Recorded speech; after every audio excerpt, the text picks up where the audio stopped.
Bonjour élèves de 6e, je vous fais une petite vidéo pour vous expliquer le travail à faire pendant le confinement.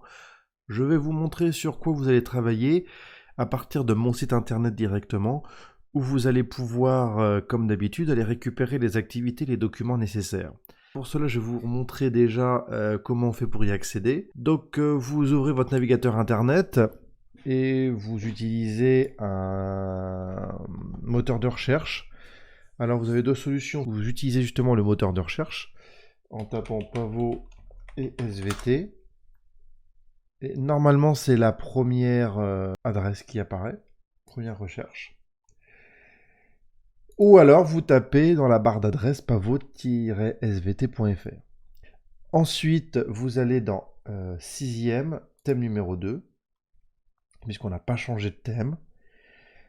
En classe, on avait commencé le chapitre A et pour certains, on avait commencé le chapitre B.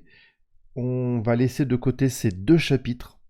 On va les continuer en classe, j'espère, lorsqu'on retournera en classe ensemble. Donc, on se trouve sur la page du thème 2. Donc, comme je vous ai dit, le chapitre A et le chapitre B, on laisse tomber pour l'instant. On va s'occuper du chapitre C, donc production de matière, développement et reproduction chez les animaux. Et là, je vais vous demander à la maison de faire deux activités. L'activité 1 et l'activité 3. L'activité 2, vous pourriez la faire, mais le problème, c'est que j'avais prévu une manipulation avec justement les ténébrions. Donc si vous ne savez pas ce que c'est, je vous laisse regarder sur internet ce que c'est comme animal. Et ça, on le fera en classe en AP. Donc voici la première activité qui s'appelle croissance chez les vers de farine. Alors, petit rappel, vous avez le titre de l'activité, ici le numéro de l'activité, vous avez le problème, vous avez les compétences à travailler en priorité, et ici vous avez la situation de départ. Donc là, vous avez les trois consignes à faire, avec ici des aides. En ce qui concerne cette activité, je l'ai faite exprès pour que vous puissiez la travailler à la maison. J'ai modifié le PDF de l'activité 1 et l'activité 3 exprès pour qu'elle puisse être faite à la maison. Alors je vais vous montrer d'abord, je vous conseille de la télécharger. Hop. L'activité 3 également. Ça sera beaucoup plus facile justement pour travailler dessus. Alors je vais vous montrer. Voilà, donc j'ai ouvert les deux PDF avec Adobe Acrobat Reader DC. Et vous pouvez voir que vous avez ici plusieurs rectangles. Et ici, vous avez même un menu déroulant.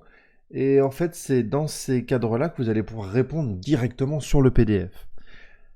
Donc voilà, hein, ici, je vous demande dans la première question de proposer une stratégie. Voilà, donc vous dites ma stratégie est, 3 petits points, et vous complétez tout simplement, hein, est de machin, hop, 3 petits points. Ensuite, vous avez à décrire un graphique. Le graphique, vous descendez, il est là. C'est un tout petit graphique. C'est la première fois qu'on travaille un graphique.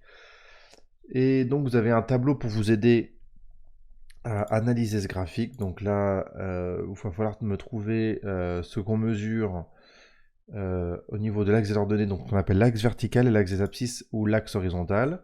Ici, vous avez un menu déroulant pour choisir une des trois réponses. À rajouter ici des valeurs, et enfin une petite déduction. Et enfin, la dernière question, donc une justification, donc à compléter ici. Vous avez là le tableau des compétences qu'on travaille, voilà, et ici vous avez tous les documents qu'il faut. Comme c'est la première fois que vous allez analyser un graphique, je vous demande, si vous voulez, d'aller sur mon site internet. Dans fiche méthode, vous cliquez sur livret de méthode complet. Voici le livret de méthode dont je vous avais parlé au début d'année. Alors, nous, on ne va pas utiliser tout livret de méthode, on va utiliser la fiche méthode numéro 3. Hop, exploiter et analyser un document. Alors, je vous laisse le lire hein, si vous voulez intégralement, cette fiche numéro 3. Mais en tout cas, nous, vous allez surtout vous attarder là-dessus. Hop, analyser un graphique. donc la partie H.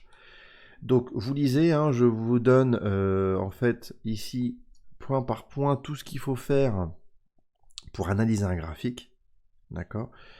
Je vous redis, hein, les abscisses et les ordonnées, hein, c'est tout simplement l'axe horizontal et l'axe vertical, hein. Et enfin, et ça va vous aider aussi, il y a des mots à utiliser, des expressions à utiliser quand on analyse un graphique pour répondre, hein. Donc ça se trouve ici, la quantité où le taux augmente, diminue, reste constant, atteint un maximum, un minimum. Bon là, vous n'aurez pas ça.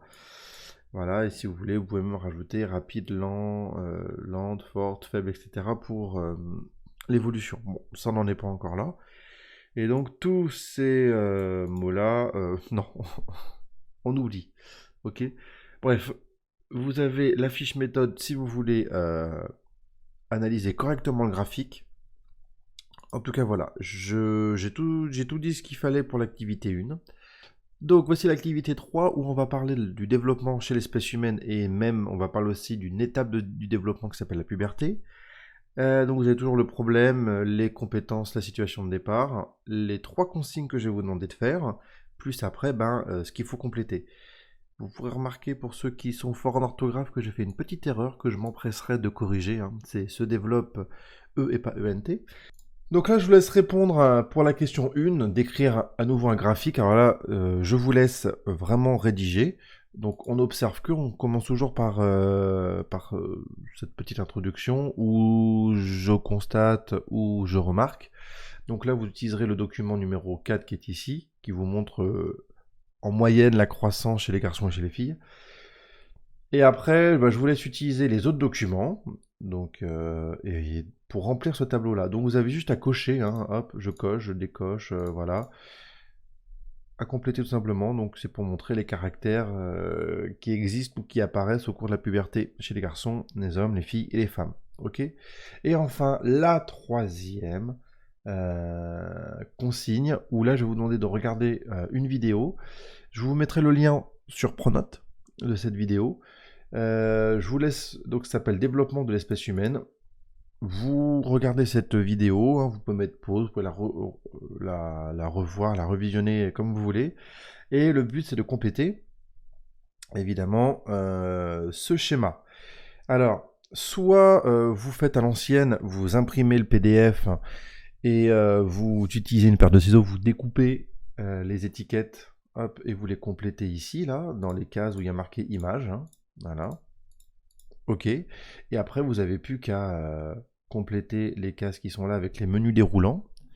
Je vous ai fait les flèches pour vous dire dans quel sens va le cycle, hein.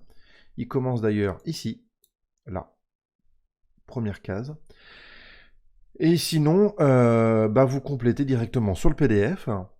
Donc là, vous choisissez, en fait, vous mettez le numéro de l'image, hein. Vous voyez ici, j'ai mis numéro 1, numéro 2, numéro 3, jusqu'à numéro 7. Donc vous voyez, il y a 1, 2, 3, 4, 5, 6, 7, 1, vous en avez tout ce qu'il faut. Donc voilà. Vous avez cette image, donc vous mettez l'image numéro 6, 1, 2, 3, 4, 5.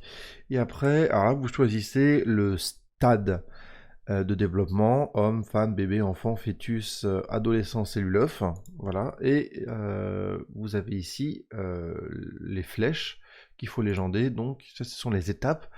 Alors vous avez 2 fois croissance, puisque il y aura sans doute 2 fois croissance à mettre, puberté, reproduction, union cellulaire, etc., etc. Donc tout est expliqué dans la vidéo. Et on n'oublie pas le petit titre qui va bien. Voilà. J'ai fini de vous expliquer pour les activités, donc là je vous laisse le temps qu'il faut pour le faire. Je vais mettre les devoirs pour dans 2 semaines.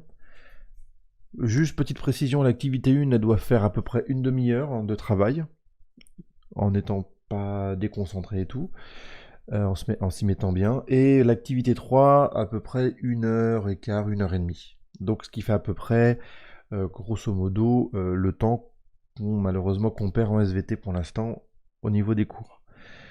N'hésitez pas à me poser des questions via l'ENT ou même Pronote, hein. J'ai ouvert la messagerie sur Pronote pour les élèves. Et également, n'hésitez n'hésitez pas à m'envoyer les PDF complétés, soit sur le NT, soit via Pronote, ou alors à m'envoyer des photos par mail, etc. Ou alors le faire par format papier, voilà, en dernier recours, si vous avez une imprimante. En tout cas, je ne vous oblige à rien. Je ne vous oblige pas non plus à me renvoyer le travail, mais envoyez-le moi quand même, au cas où, si vous voulez, pour que je regarde et pour me montrer votre preuve que vous avez travaillé. Sachez que vous avez la correction. Donc, on retourne dans sixième thème 2. On revient sur le thème numéro 2. Si vous avez besoin de la correction sans passer par moi, vous avez ici le cours du chapitre C, où dedans vous avez la correction de l'activité 1 et de l'activité 2 avec les bilans évidemment. Donc voilà, je vous laisse travailler. N'hésitez pas à m'envoyer des questions, à jouer le jeu et donc à ne pas tricher, parce que ça sert strictement à rien. Le but c'est que vous travaillez, que vous progressez. Juste dernière petite chose, les activités que je vous donne là, elles ne seront pas faites en classe. D'accord? Donc j'espère que vous allez tous jouer le jeu et bien travailler. Bon courage à vous et j'espère à très vite.